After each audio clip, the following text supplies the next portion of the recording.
This may be the biggest thing that's ever happened. Wherever there is injustice, you will find us. Wherever there is suffering, we'll be there. Wherever liberty is threatened, you will find the three AmiVO's. Dave McRae, Garnet Williams, Mike Pongracz. Separately, they are humble Canadian voiceover superstars. Together, they are the three AmiVO's. Ladies and gentlemen, here we go. And now, the AmiVO's and Friends Super Fantastic Happy Hour VOdcast. everyone ready? Yeah. Hit it. And we're back! There we go. That's it. Where's the doll? The doll's right here. Where's the doll?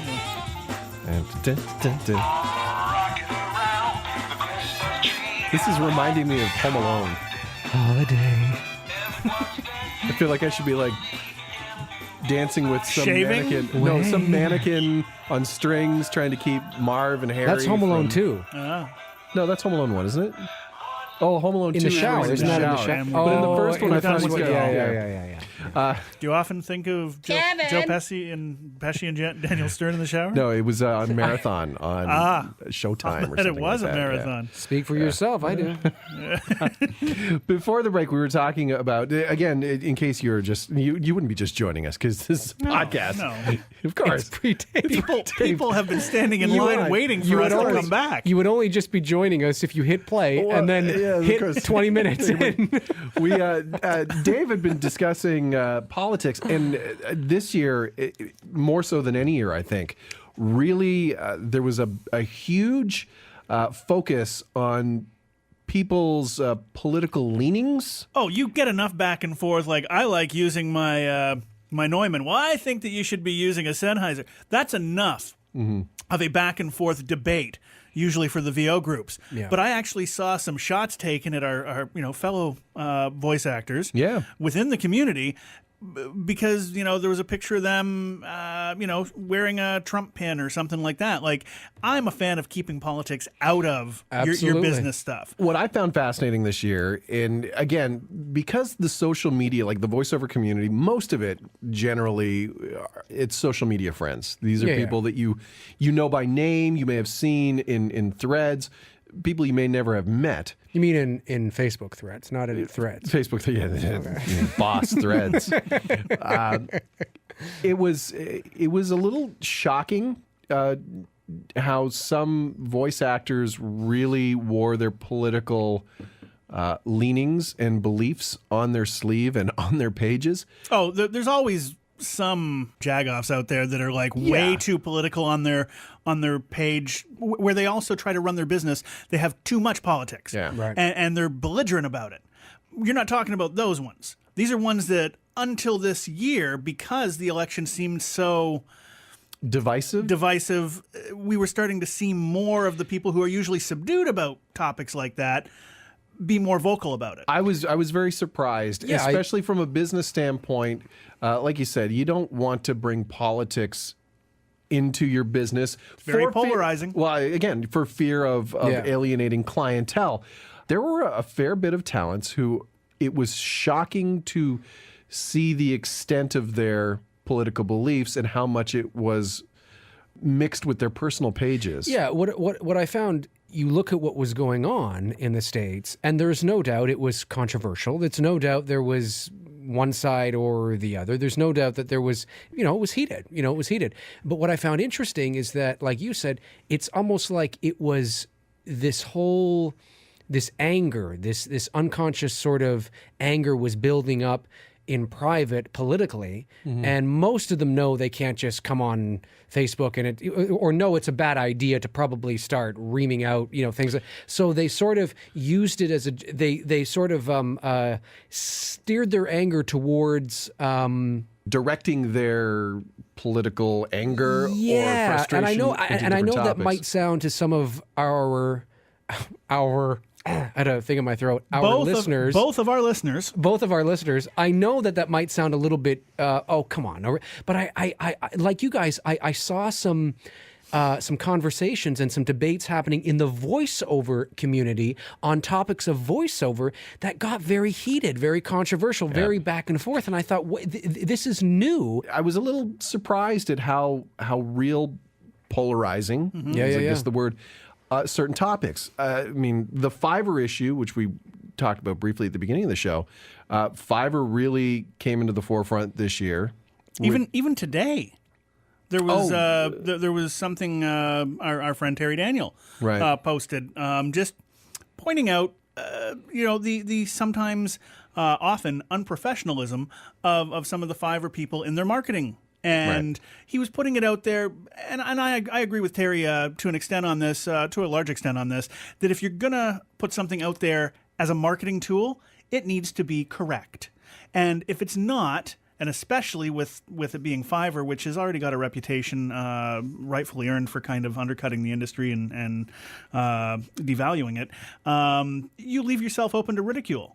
If you're going to put something out there that is so subpar, because not only do you already have a reputation for the voiceover services on Fiverr being, by and large, not as professional as many others in the voiceover industry, but your marketing tools are kind of proving that point. They're putting a very large exclamation point on it. Well, so that's all Terry was trying to do, is just, hey, look at this, guys. And many people agreed, but others thought that it was unnecessary bullying. You see, and a debate like that a year ago or 2 years ago, there may be some people that would want to comment, want to express their anger or their thoughts, but wouldn't have.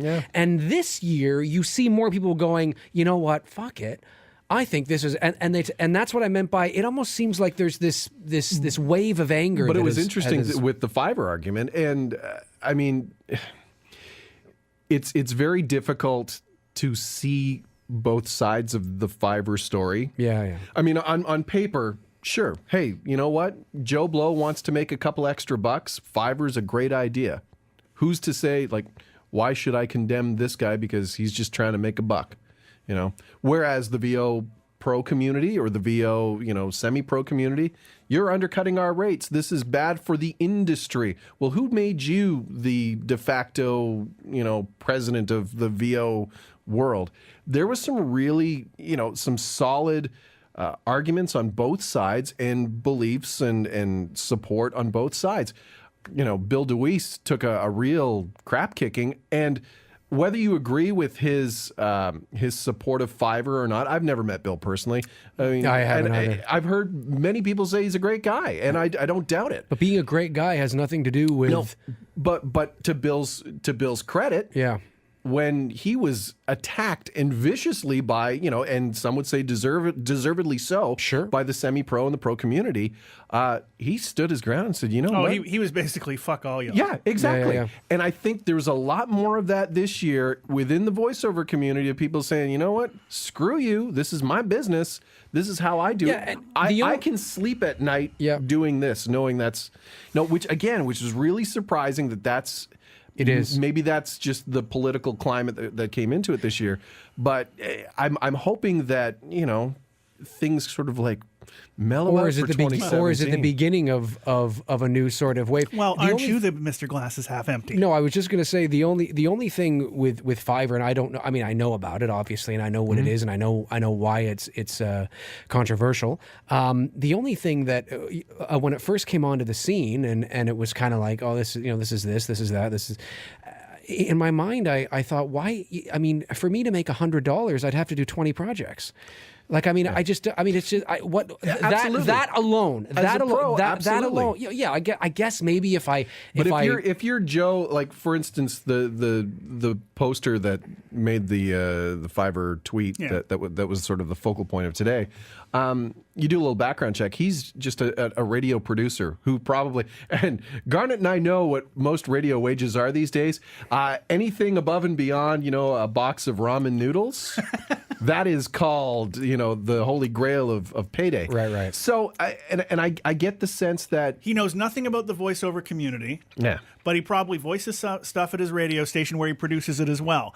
He put out an ad with a goofy picture of himself and a whole bunch of bad punctuation and spelling errors. Which could have been attributed to the fact that his native language is not English. Now, does Fiverr, yeah, you see, this is, and like you just said, Mike, you said, I can see kind of both sides of that. And when you lay it out like that, and I say, okay, well, here's a guy who's got a full-time job, who's maybe, I don't mean him like specifically, but let's take somebody who's got, a full-time job, got a wife, couple kids or something like that. And, he doesn't, and he's like, you know what, I'm just going to my basement for 5 minutes. Supplementing the income. Well, this is what I mean. And so, a part of me says, well, I get that. Okay, cool. But why don't you want more? Why don't you want more for your value or your worth? Because in his world, maybe... And there's going to be people, semi-pro and pro, that always look down on people that used Elance or people that used... any of the pay-to-plays.